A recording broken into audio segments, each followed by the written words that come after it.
Good morning, everybody.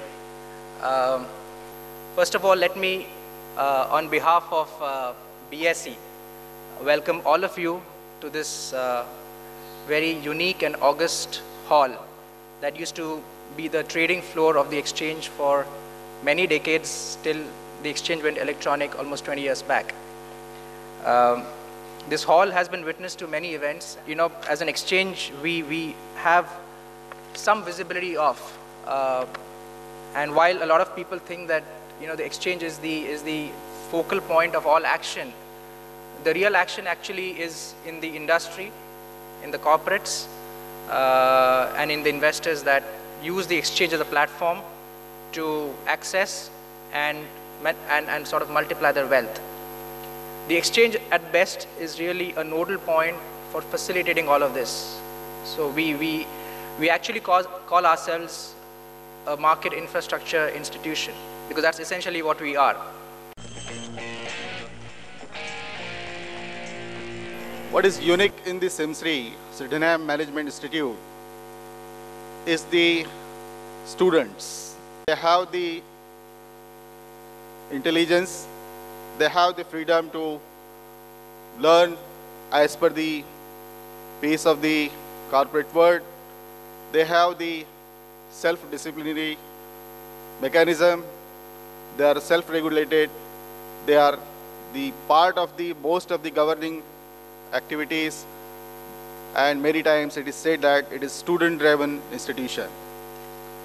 Also thankful to the Bombay Stock Exchange for providing this association, providing this beautiful hall and all other assistance. Also thankful to the all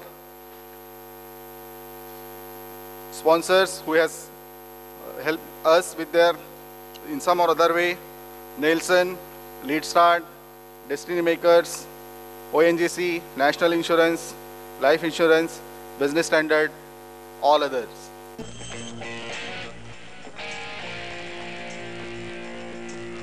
And $1 trillion means you must be knowing all. The trillion means what, say $1 trillion economy means, say about, if you take the currency as 50 rupees, then 50 lakhs crores is the nominal GDP of the nation we touched in 2008.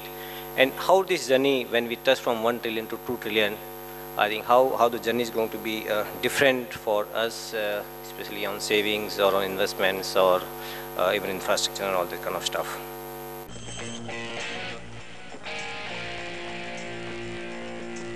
That it's very important at the outset, when you're framing economic policies, to determine what is the outcome you want.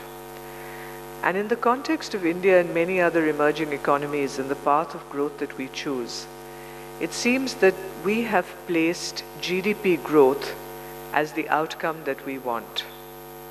And that may or may not be the outcome we want, because the consequences of placing that as the outcome means that you may make choices which actually do not lead to the greater benefit of everyone. The question I think that you have to ask yourself is, do you want to live the same predictable life, relatively predictable life and relatively risk-free life that our parents and grandparents had to live because they had no choice?